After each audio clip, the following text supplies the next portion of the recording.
Hey guys, welcome to the channel once again. Sorry for uploading the video very late due to some personal reason. मैं video regular upload नहीं कर पा रही थी but अब ऐसा नहीं होगा. हम अपने सिलेबस को बहुत स्पीड में कवर अप करेंगे. So just stay tune to the channel. So मेरे प्यारे बच्चों, आज के इस सेशन में हम सीखेंगे वैलेंस इलेक्ट्रॉन किसे कहते हैं and how to find valence electron. ये mainly class 9th chemistry 4th chapter structure of atoms के टॉपिक है. So let's begin the video. See student, valence electron समझने से पहले हमें वैलेंस शेल के बारे में समझना होगा.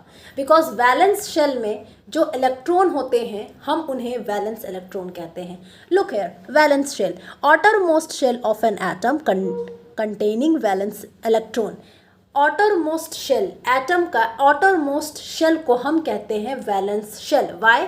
बिकॉज उसी वैलेंस शेल में वैलेंस इलेक्ट्रॉन प्रेजेंस होते हैं. See, valence electron present in the outermost shell of an atom are called as valence electron. Okay, या आप इसे ऐसे भी लिख सकते हैं, electron present in the valence shell of an atom. Valence shell में प्रेजेंट हो या outermost शेल में जो इलेक्ट्रॉन प्रेजेंट होते हैं उन्हें हम वैलेंस इलेक्ट्रॉन कहते हैं. और वैलेंस इलेक्ट्रॉन को हम वैलेंसी इलेक्ट्रॉन भी कहते हैं. Why? Because valence electron he decide करता है किसी भी एटम की वैलेंसी क्या होगी. अब वैलेंसी क्या होती है ये हम जानेंगे अपने नेक्स्ट सेशन में. डोंट वरी, मैं एग्जाम्पल से भी आपको समझाऊंगी. सी देखो, लिथियम क्या है? एक एलिमेंट है ना. तो लिथियम एलिमेंट बना है लिथियम के एटम से. ओके, और लिथियम के एटम का एटॉमिक नंबर होता है मेरे प्यारे बच्चों 3. ओके, एटॉमिक नंबर लिथियम का 3 होता है. वैसे मैंने एक सेपरेट सी वीडियो अपलोड कर रखी है. एटॉमिक नंबर को बहुत इजी वे में आप मेमोराइज कर सकते हैं. फर्स्ट 20 एलिमेंट के एटॉमिक नंबर. ओके, आप प्लीज़ मेरे प्लेलिस्ट पर जाकर एक्सेस करें एटम्स एंड मॉलिक्यूल्स में. आई होप वहाँ चीज़ें और भी क्लियर होंगी. बहुत इजी वे में आप एटॉमिक नंबर को याद कर पाओगे. सो लिथियम के एटॉमिक नंबर 3 होते हैं. इट मीन्स लिथियम के पास प्रोटॉन भी 3 होंगे. Because we all know that atomic number हम उसे कहते हैं number of proton present in a particular atom. किसी भी एटम में उनका जितना भी एटॉमिक नंबर होगा उतना उनका नंबर ऑफ प्रोटॉन्स होगा. ठीक है, बिकॉज नंबर ऑफ प्रोटॉन्स को ही हम कहते हैं atomic number of a particular atom. Okay, यहाँ तक तो चीज़ें क्लियर हो गई हैं. तो ठीक है भाई साहब, लिथियम के एटॉमिक नंबर 3 है, मतलब लिथियम के पास नंबर ऑफ प्रोटॉन 3 है.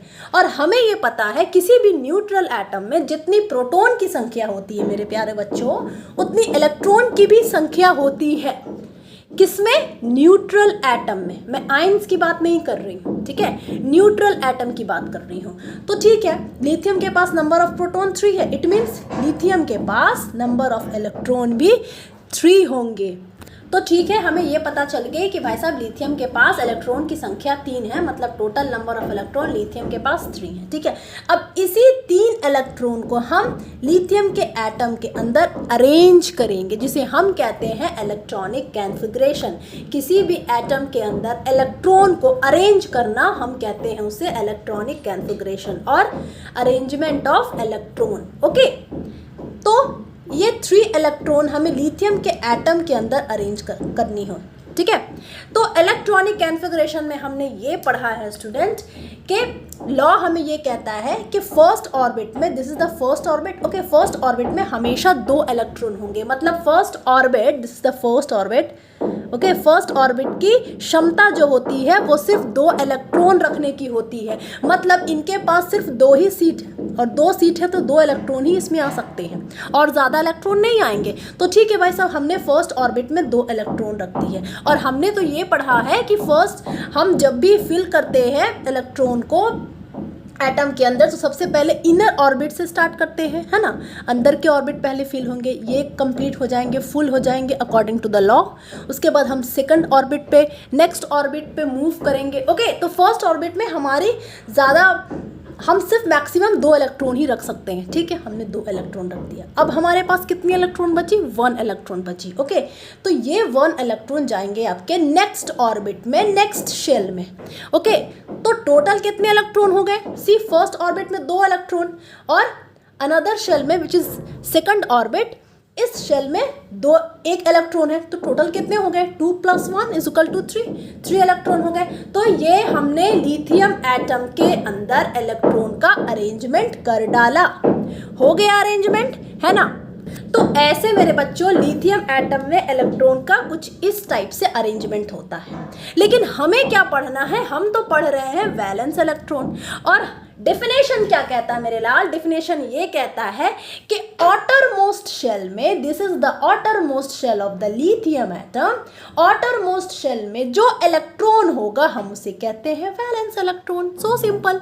तो लिथियम के पास कितने वैलेंस इलेक्ट्रॉन हो गए, देखो आउटर मोस्ट शेल में कितने इलेक्ट्रॉन है, एक इलेक्ट्रॉन है, तो एक वैलेंस इलेक्ट्रॉन हो गया ना लिथियम के पास, वेरी सिंपल। और आउटर मोस्ट शेल को, wait let me mention it, outermost shell, outermost shell, आप आउटर मोस्ट शेल बोलो या इसे आप वैलेंस शेल बोलो, ओके। वैलेंस शेल में जो इलेक्ट्रॉन होते हैं उसे वैलेंस इलेक्ट्रॉन कहते हैं। ये बेसिकली मैं शॉर्ट फॉर्म लिख रही हूँ, valence electron which is VE, okay. Similarly student, अब ऑक्सीजन के साथ देखो, ऑक्सीजन के एटॉमिक नंबर होते हैं 8, मतलब ऑक्सीजन के पास नंबर ऑफ प्रोटॉन 8 होते हैं। Sorry for the background, please ignore, please I request इस बैकग्राउंड नॉइस को थोड़ा इग्नोर करें, ओके। ऑक्सीजन के पास एटॉमिक नंबर 8 होती है, मतलब ऑक्सीजन के पास प्रोटॉन की संख्या 8 होगी, है ना। तो इट मीन्स न्यूट्रल एटम में ऑक्सीजन के पास टोटल नंबर ऑफ इलेक्ट्रॉन भी 8 होगी, ओके। क्यों होगी ये मैं ऑलरेडी बता चुकी हूँ, किसी भी न्यूट्रल एटम में जितनी प्रोटॉन की संख्या होती है उतनी इलेक्ट्रॉन की संख्या होती है ना। और ये इतना रेगुलर रिपीट कर चुकी हूँ यार, अब तो याद भी हो गया होगा आपको, है ना, ओके। तो नंबर ऑफ इलेक्ट्रॉन 8 है। चलो अब इस 8 इलेक्ट्रॉन को हम अरेंज करते हैं, ठीक है। तो अकॉर्डिंग टू द लॉ कहता है कि फर्स्ट ऑर्बिट में 2 ही इलेक्ट्रॉन फिट आएंगे, ठीक है। हमने 2 इलेक्ट्रॉन फिट कर दिया, फिल कर दिया, ओके। अब रिमेनिंग कितना बचा हमारे पास, 8 - 2 हाउ मेनी, 6 इलेक्ट्रॉन बचे। अब 6 इलेक्ट्रॉन हम अपने नेक्स्ट शेल में कंप्लीट करेंगे, नेक्स्ट ऑर्बिट में, ओके। तो हमने 6 इलेक्ट्रॉन बैठा दी, ठीक है। लॉ कहता है कि सेकंड ऑर्बिट में हमेशा मैक्सिमम 8 इलेक्ट्रॉन आप फिल कर सकते हैं, ओके, है ना। इलेक्ट्रॉनिक कॉन्फ़िगरेशन वाली आप अगर वीडियो देखोगे वहाँ चीज़ें बहुत क्लियर होंगी, वहाँ मैंने बहुत अच्छे से समझा रखा है स्टूडेंट कैसे इलेक्ट्रॉन को अरेंज करते हैं एटम के अंदर। तो फर्स्ट शेल में आप मैक्सिमम 2 इलेक्ट्रॉन रख सकते हो, सेकंड शेल में मैक्सिमम 8 इलेक्ट्रॉन रख सकते हैं, ओके।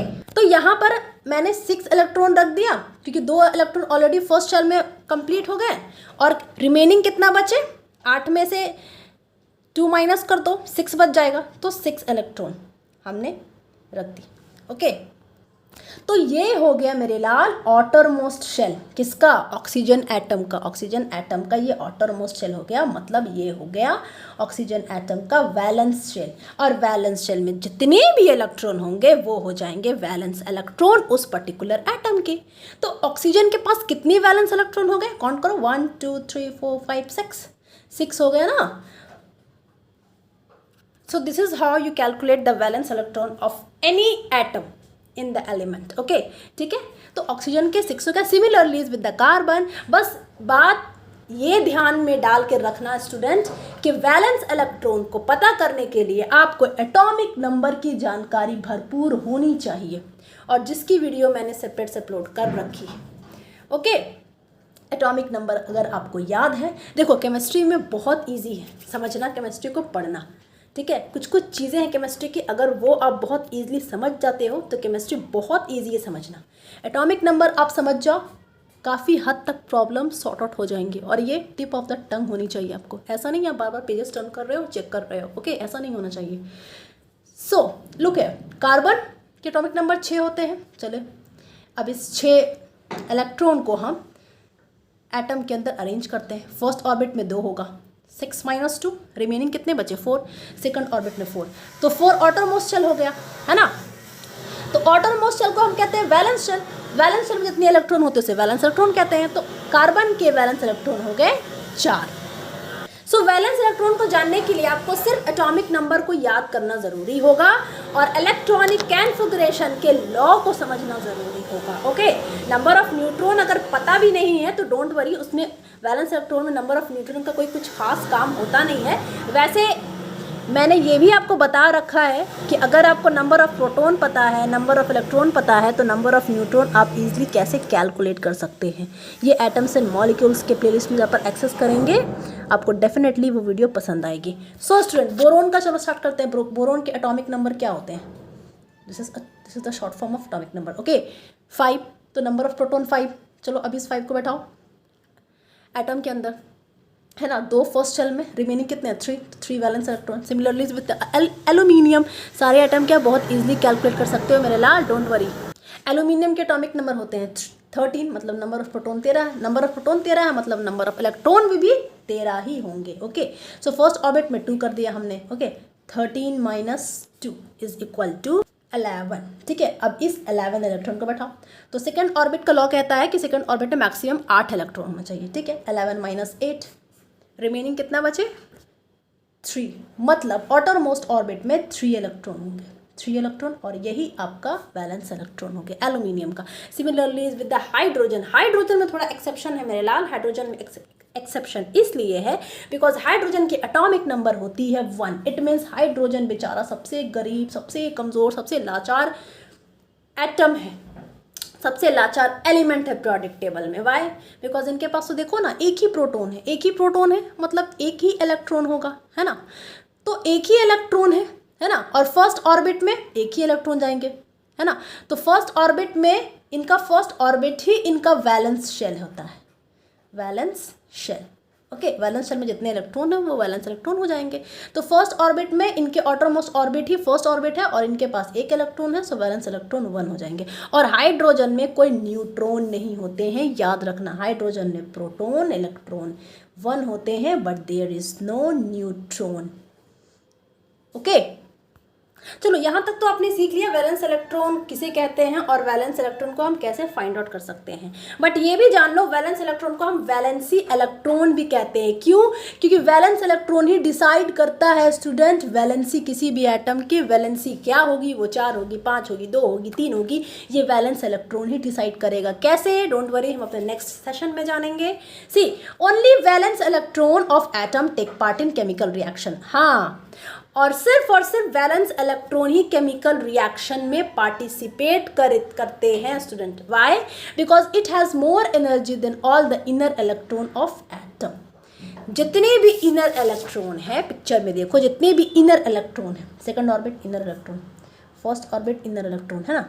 आउटर और इनर इलेक्ट्रॉन में डिफरेंस तो समझते होगे ना, ये तो बहुत ऑब्वियस है ना। तो इनर इलेक्ट्रॉन में जितने भी, इनर ऑर्बिट में जितने भी इलेक्ट्रॉन हैं, इनके पास कम एनर्जी होती है, क्योंकि हमने इलेक्ट्रॉनिक कॉन्फ़िगरेशन में ये पढ़ा है कि न्यूक्लियस के पास, न्यूक्लियस के जितने भी करीब जाते जाओगे एनर्जी घटती जाती है, और जितने दूर जाते जाओगे एनर्जी बढ़ती जाती है। तो इनर शेल में जितने भी इलेक्ट्रॉन हैं, इनके पास एनर्जी कम है, इनके पास इतनी क्षमता है ही नहीं कि ये केमिकल रिएक्शन में पार्टिसिपेट करें। तो आउटर शेल में जितने भी इलेक्ट्रॉन हैं, इनके पास एबिलिटी होती है केमिकल रिएक्शन में पार्टिसिपेट करने के लिए, इसलिए ये वैलेंस शेल है, ये वैलेंस इलेक्ट्रॉन है, और यही पार्टिसिपेट करेंगे केमिकल रिएक्शन में। So valence electron of atom are either transfer to the valence electron of another atom. तो वैलेंस इलेक्ट्रॉन किसी भी एटम के दूसरे वैलेंस इलेक्ट्रॉन से ट्रांसफर होते हैं। सी, क्लास 10th में अब जब जाओगे, फर्स्ट चैप्टर है आपका केमिकल रिएक्शन। ओके, उस केमिकल रिएक्शन में आप डिटेल से पढ़ोगे मेरे लाल कि रिएक्शन आखिर केमिस्ट्री की दुनिया में होती क्यों है। ठीक है, वहाँ बहुत अच्छे से आपको समझ में आएगा वैलेंस इलेक्ट्रॉन्स या वैलेंस शेल से रिएक्शन कैसी होती है और क्यों सिर्फ वैलेंस इलेक्ट्रॉन ही पार्टिसिपेट करेंगे केमिकल रिएक्शन में। फिलहाल फॉर क्लास 9th सिलेबस इतना जान लेना बहुत काफ़ी है। Thank you for watching. अगर वीडियो पसंद आई तो प्लीज़ मेरे चैनल को सब्सक्राइब कर दो यार, ऐसा ना करो। मैं इतने अच्छे कंटेंट लाती हूँ, इतनी मेहनत करती हूँ, फ्री ऑफ कॉस्ट में आपको एजुकेशन देती हूँ। एक सब्सक्राइब एंड लाइक तो बनता है। प्लीज़ वीडियो को शेयर करो। Thank you for watching. God bless you all.